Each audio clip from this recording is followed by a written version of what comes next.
We have issued mandatory evacuations for today at 4 p.m. for the barrier islands. This is a serious and big storm. You need to take this very seriously. Power may go out, not just for hours, but for days or weeks. We knew that this was going to be a very dangerous storm, and the storm has met our expectations. The boardwalk at Seaside Heights is gone.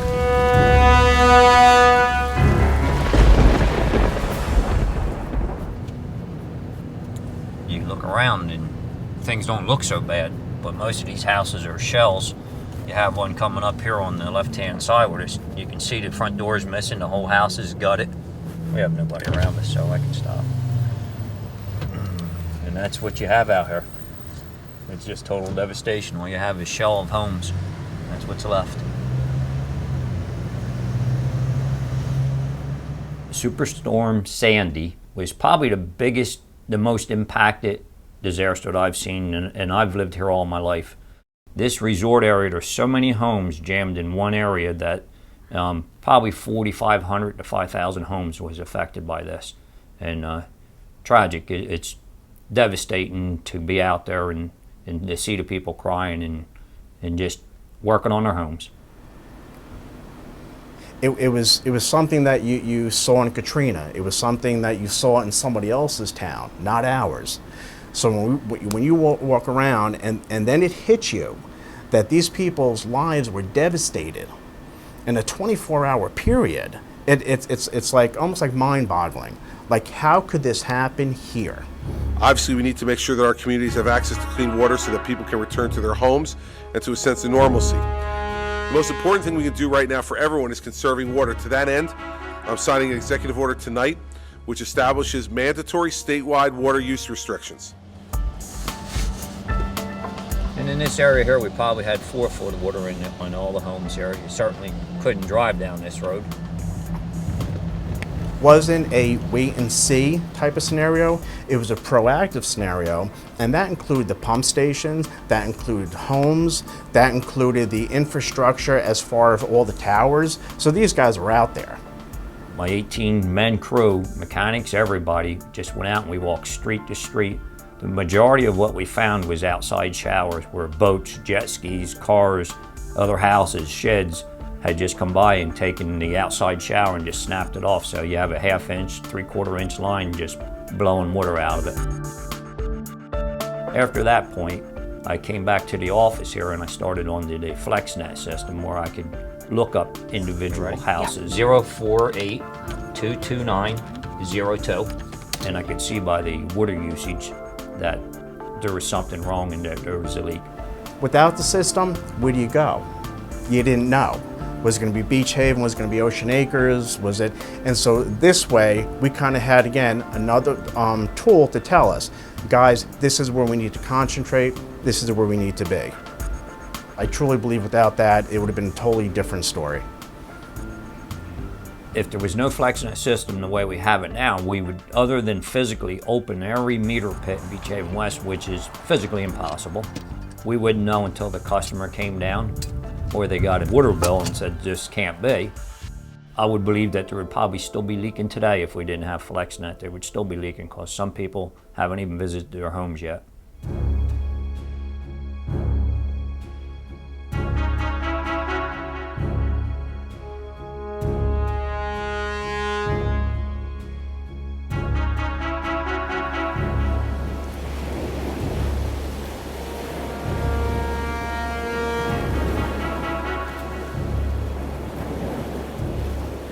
This boardwalk has always stood up to everything.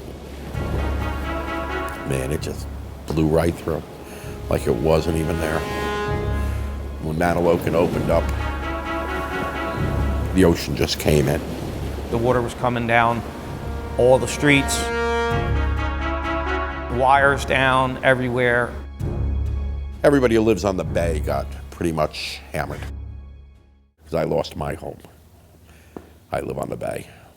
We have an enormously difficult task to perform here in restoring power.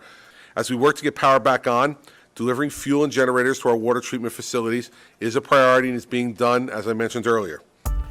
There was no power. The only generators we had running at the time were the police, was the Borough Hall Fire Department and police, and that was it.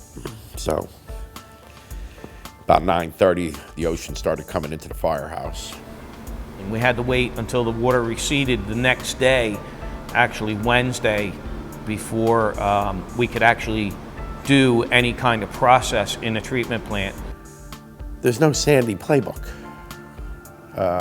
You're trying to replace things as quickly as you possibly can. We replaced 92 poles in town, 100 or so transformers. I don't even know where that count hasn't even ended yet. We had our computers about probably 18 inches off the ground, but it wasn't enough. We had over 2 feet, so we had lost all of our computer systems. Our census computer, which gave us the ability to read the meters. This one's damaged in the storm light. We're gonna have to put a new top on here. Once we restored water, we realized that we were still losing a high volume of water, and we were told no gas, no electric, up to 6 months. Had we been able to fire up our census computer and our metro unit, which is also underwater, we would have been able to then pinpoint what homes had actually had leaks. Until this damn storm hit, we were just getting better and better with this system. It was working very well. It was starting to impress me, which is not an easy thing to do, but I was very happy with the way it was working, and it will work that way again. We're trying in the process with FEMA working on raising all of our equipment. They'll be on shelves elevated probably about 6 feet off the ground, where in the event that storm comes again, we can come in and fire up and produce water. I want to thank all the first responders who've been involved in this process, the linesmen, the firefighters. You know, you've helped to save a lot of lives and a lot of property. Think about flood, think about fire, think about blizzards. Make sure you have backup power. That way you can be active right off the bat, whether there's natural disaster or not. You have your power and you have the knowledge and the technology. And so I would say certainly work hand in hand with Census right from the get-go, and they'll work hand in hand with you.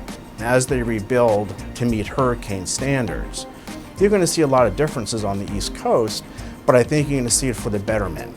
And I think it's going to protect us for the next storm, or the storm after that. We'll come back. We'll come back, no doubt in my mind. Could you ever make yourself more prepared? Yeah, there's a lot of things, but you're never going to stop Mother Nature. You just hope that you'll plan the best way you can, and hopefully those plans hold up.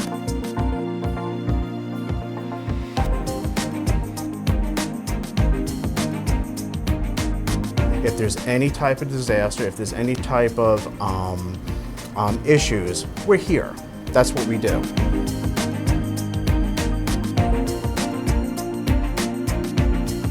There are a lot of heroic moments that night. The fire department did a lot of good things. They saved 72 people that were trapped in their homes.